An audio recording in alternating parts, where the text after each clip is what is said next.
Hi everyone, this is Ani, and it's so nice to have you here again. And oh my goodness, I need to work on lighting because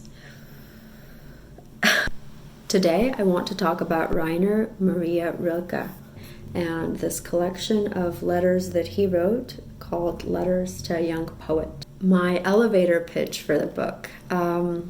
Through a collection of letters to a young poet by the name of Franz Xavier Capus, letters that might as well be prayers from a young poet, Rilke offers us a map of solitude, which is a requisite destination on the creative spirit's path. Some backdrop and details. In 1902, Franz Capus found himself under a chestnut tree in the gardens of the same military academy that Rilke had attended decades ago. He had his nose in a book that Rilke had written and hardly noticed the military academy's chaplain approach. The chaplain took the book from his hands and inspected it and reflected on it and suddenly remarked, "So our pupil René Rilke has become a poet."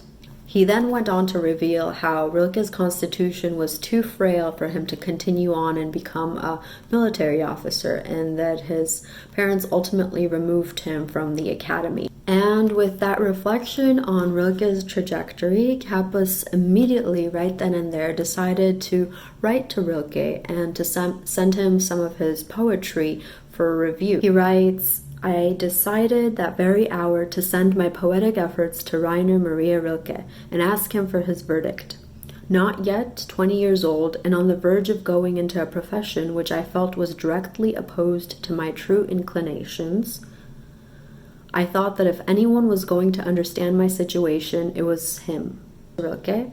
And Rilke writes back. He sends him the first of 10 letters over the course of about 5 years. The first one comes with a blue seal, a Paris stamp, and a heavy envelope.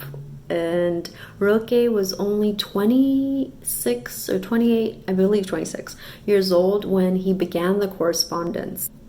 And I think most of the tenderness and humility that Rilke is known for stems from this specific characteristic of his that the introduction to this collection here wonderfully captures.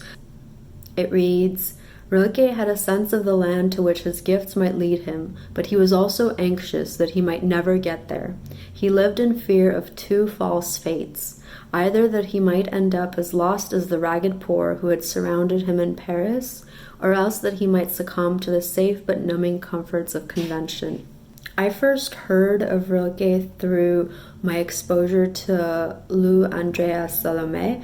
She was surrounded by many distinguished thinkers of the time, including Sigmund Freud and Friedrich Nietzsche, who was completely in love with her. And I discovered the pair through a film that I watched. I believe it was called The Audacity to Be Free, on my flight to Europe a very long time ago, pre-pandemic days. And I found in him something very melancholy that I really wanted to explore further. And so this here was my first introduction to him, Letters to a Young Poet. It saddens me to report that I did not heed Rilke's own advice when he writes, "There is nothing less apt to touch a work of art than critical words," because my default mode when I started reading was suspicion. I found myself wandering toward criticism of him for some reason. I dug through his life and considered it an accumulation of snubs. He was cast aside by Auguste Rodin, and he was cut off romantically by Salome. He had half-baked encounters with marriage and parenthood, employment and housing. It seemed like he withdrew from each of these arenas in life. My first instinct was to gravitate towards critics like Michael Wood, who wrote that Rilke was, quote, "unspeakably phony in everything except his writing, snobbish, evasive, preachy, and calculating as only the unworldly are." But then I came across this note from Rilke. Let me quickly find it.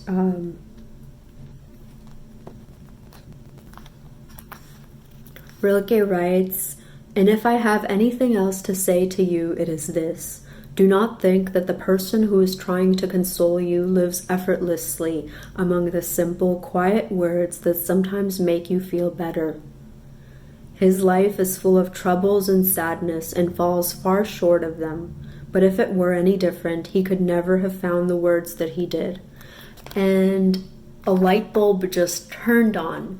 Judgment and criticism became muted. His writing simply became that of one human being to another. A deeply flawed human with solitude and sadness and hope and tenderness. In a way, our own mirror. That's what I love about these letters. We become the mirror to Rilke's own plight and his own challenges that he faces. And in the tender advice that he gives, we see the advice that we may have given to our younger selves. Who would like the book? I think anyone who is willing to explore the creative path and to learn how to be softer and gentler would really benefit from this book. That said, those who are put off by highly floral or exaggerated language might at first be put off also by Rilke's grandiose vision. There are a lot of superlatives that Rilke uses. For example, he doesn't write and use the term deep. He writes and says deepest. He doesn't say quiet. To him, it's the quietest. And so there's lots of talk of purity and infinity and eternity. But perhaps a gentler interpretation would be to see Rilke's language as a placeholder for some of the outer edges of the emotions that we are sometimes trying to feel and to capture in our lives. How the book changed me. It taught me to adopt a softer lens. And by that I mean learning how to approach life's experiences and encounters with people in a more forgiving and understanding outlook, to be less judgmental and less critical, to learn how to become patient with the yet unresolved portions of life. It also helped me see solitude as a universal plight. In one way or another, we're all solitary beings as much as we are social beings. This writer beckons us to consider solitude as a springboard for hope rather than a dwelling place for sulking. The biggest takeaways that I found that were present in almost all of the letters that I encountered here were these notions that A, solitude is a given, and B, that we should learn to embrace solitude by muting judgment, by dissolving this haste that we are always confronted with. For example, Rilke tries to help us see the tedious of the everyday as a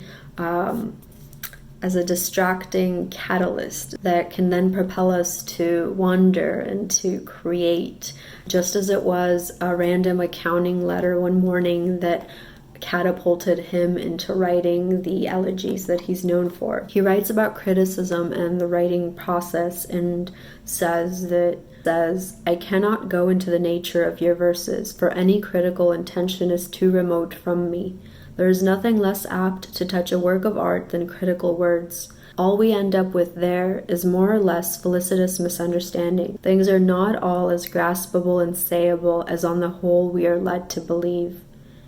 Most events are unsayable, occur in a space that no word has ever penetrated, and most unsayable of all are works of art, mysterious existences whose life endures alongside ours, which passes away.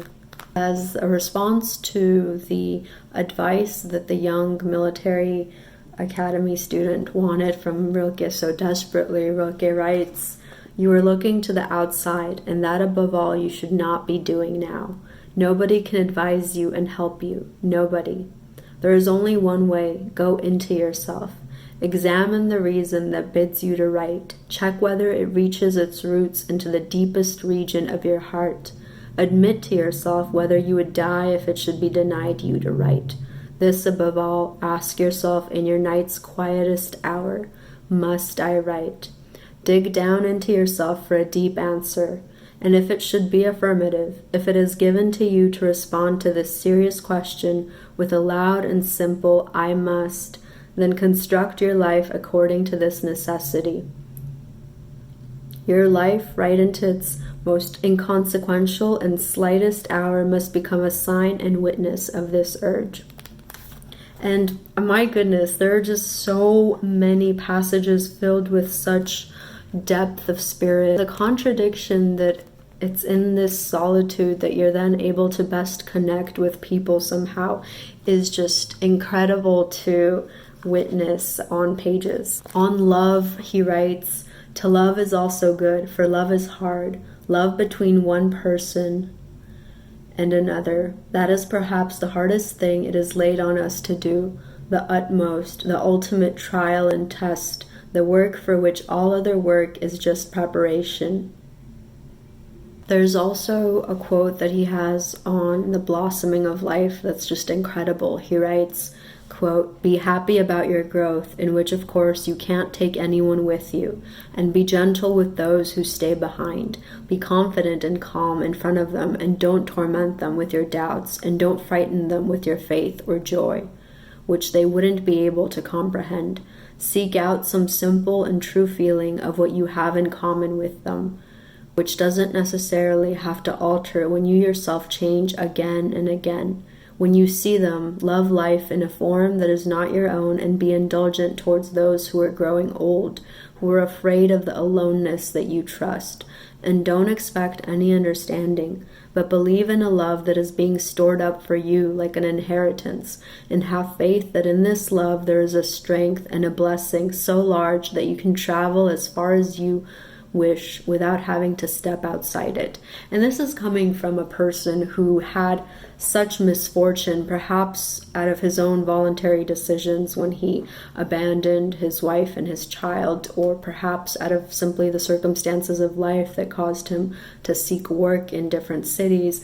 It doesn't matter, but just the depth of feeling and emotion that comes from in large part, such a sad life is just so interesting to explore. And this is exactly what this collection is, an exploration of these very deep, very universal feelings and emotions that we all have. If you happen to pick this up or have already read it, I would love to read some of your thoughts by way of comments if you'd like to comment below.